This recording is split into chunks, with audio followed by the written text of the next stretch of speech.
want to talk about one of the areas that I get involved in and that I also do is selecting and hiring consultants or freelancers.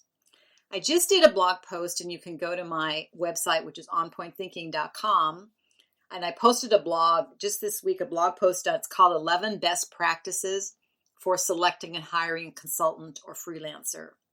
I'll be covering most of those points in this particular podcast, but you can also go there and you see them in writing and as far as what those points are. And I'm expanding on them in my podcast today. Well, you projected needs may be only for a short time. Taking the time to really select appropriate vendors or resources, personnel resources, really in the process, in my experience, save time, money, frustration, stress, and disappointment. I have experienced, and I do select, hire, and work with outside consultants and freelancers for my own company. And then I also hire them for my clients when the expertise would be better done directly with the client. I can be the project manager in the middle of it, but sometimes it makes more sense to provide them that resource directly. And I have found that in my experience, I've learned, and I really continue to learn, the best practices for selecting and hiring those outside consultants. And you get the rush that if you have a successful project outcome and there's no surprises, no bad surprises. People are happy about what they achieved and what they found, and they work together really well. So it's not one person dominating, it's not one vendor, whatever, dominating, but the team works together very well. So in the past, I have been asked to talk to clients, a potential client who's asked me to come in because they're very unhappy with their earlier consultant and the project outcome. And so when I come in, it's a result sometimes of maybe they rushed to hire someone. There was no time. We're in a society now and a business that moves very quickly. Or that person turned out to be the really wrong fit. And that could be because of the rush job done to hire that person, or just because there wasn't a clear understanding of what the company actually needed.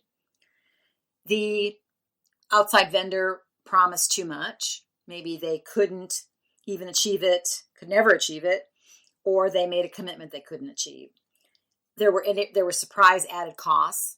All of a sudden at the end of the project, there's these new costs that come in that weren't anticipated.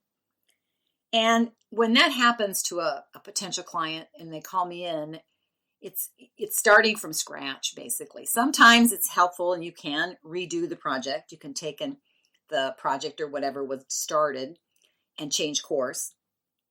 Most of the time it takes a restarting all over again. And depending on what the client needs, it could be that it's hiring those additional resource or resources again, but at a different people, different personnel.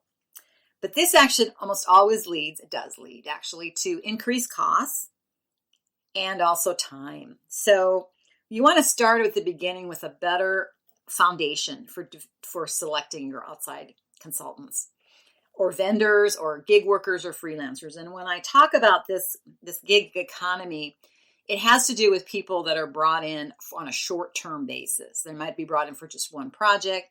They might be brought in seasonal.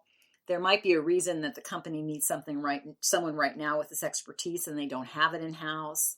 It could be related to someone being off on leave for something. So there are all kinds of reasons that companies do bring in an outside resource, but don't plan on hiring that person full-time. The first thing to do is start by really analyzing, articulating, and I suggest writing down what you need with regards to your projects, the skills you need, the pain levels. Are you looking for a website developer, a website designer, an art director? Keep in mind, too, that if you're not familiar with titles, that's no problem, actually, because you want to start in this approach with what skills are you looking for.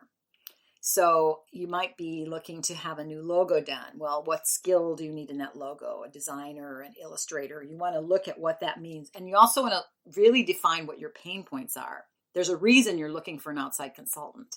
What is that? It could even be a situation where you say, well, we're getting visitors to our site, but they're not buying online. or there's people are dropping off. There could be very basic things you start with, and you can start putting your list together of things that your company could use to enhance what you're doing. So I always really feel that a successful project starts with the beginning and the basics of what it really is that you're looking for and what you need. If you have a team, if you're not a sole proprietor, if you have a team, then I suggest engaging your team and talking openly and candidly about the issues and what outside resources might be good for your company. Now, unless you're planning to hire an agency, which is not really necessarily the way the things are done right now, you might be hiring more than one freelancer or gig worker. So you want to look at all the places that you could possibly, the things that you need. Then what you want to do after you've engaged your team, you will probably have a list that's way bigger than what you had anticipated.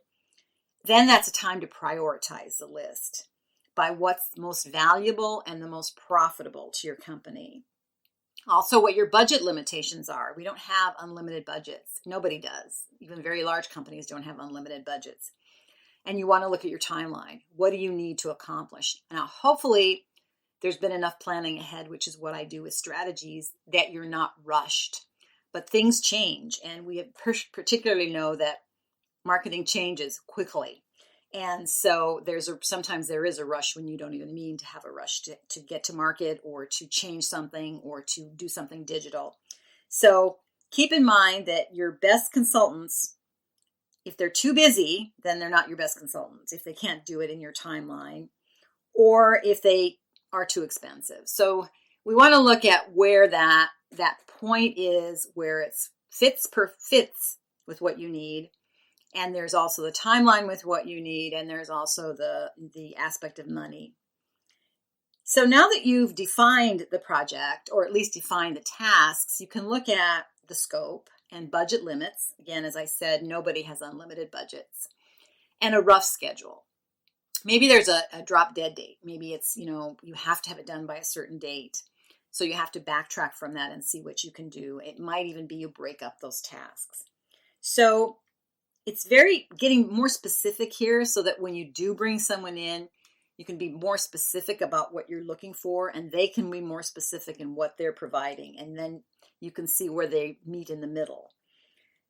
So knowing what you need is very critical, and knowing how much budget you have is important, and knowing your schedule requirements.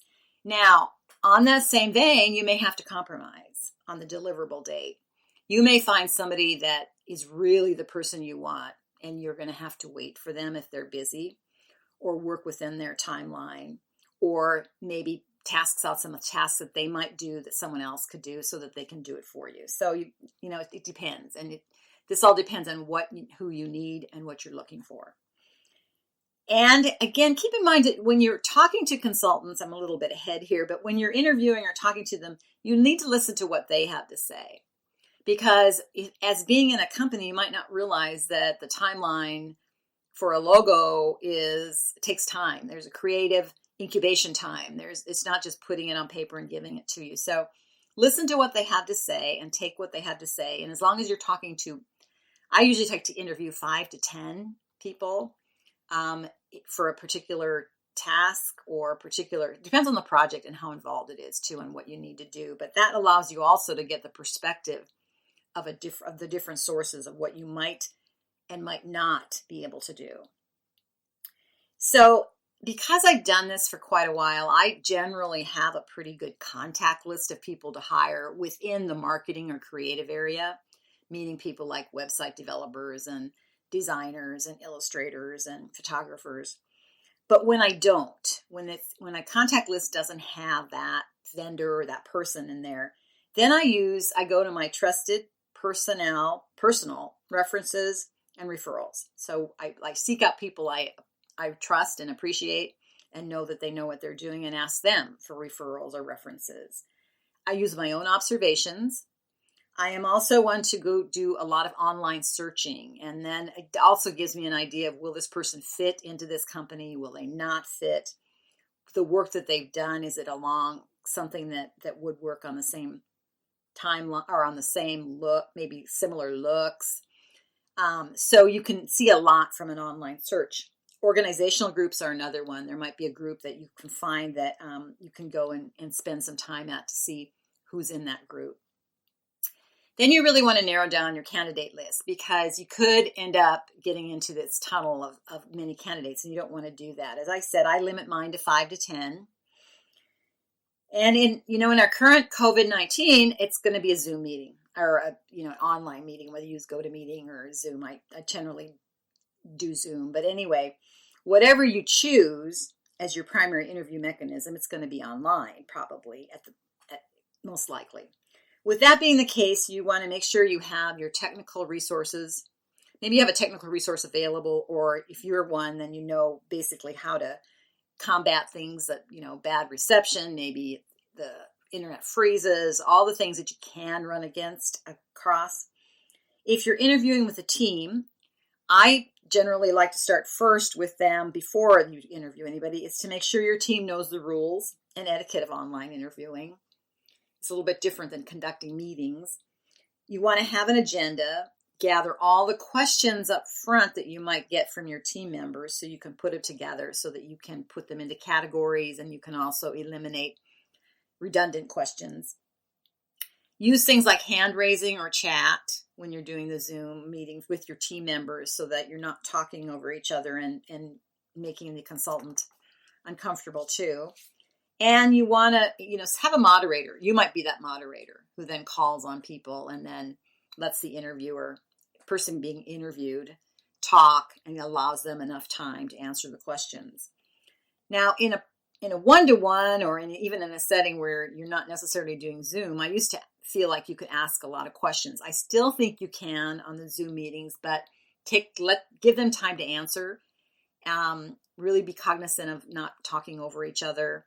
And if you can, just call on people as you're going through the questions so that they can ask their question, and then you move on to the next one. You want people to have not only the background and experience possibly of what you're looking for, but the soft skills. And that includes communication skills, interpersonal skills, the ability to work with you and your team. I check references and I ask for feedback from other clients who've used their services. If you have any concerns about this vendor's specific capabilities, just be candid. Voice your concerns to them now. They possibly can answer them. Or maybe they'll say, oh, I'm not the best resource. Let's try, I have someone that I can refer you to. And also, of course, remember the vendor or the person being interviewed is putting their best foot forward. So just observe and listen. Now, also, I have hired recently some, not just recently, but through my experience, people that are new, like photographers that are new to the photography gig. Not new in the fact that they haven't done photos before. They have the equipment, they've done photos, I've seen they've done photos, but they're kind of still a little new to the industry. And I have had really good luck with that. Mostly what I do is I still check with other references. I look at their online, their their website, their portfolio, what they do online. I talk to people. And then I generally like to encourage my clients, and also I like to do a small project to begin with. Not a huge project where we're investing a lot of time and money and it's really a major project, but trying out the situation with a smaller project if you can. Make sure you know who your day-to-day contact is going to be if you're doing a project that's longer in duration than, a couple days or, something that takes longer. Because in an unforeseen emergency, you might get someone else for your day-to-day contact, but you want to ask them specifically because you really do only want one contact to go through so that there's less communications issues. There's less work for you to do. If there is a team and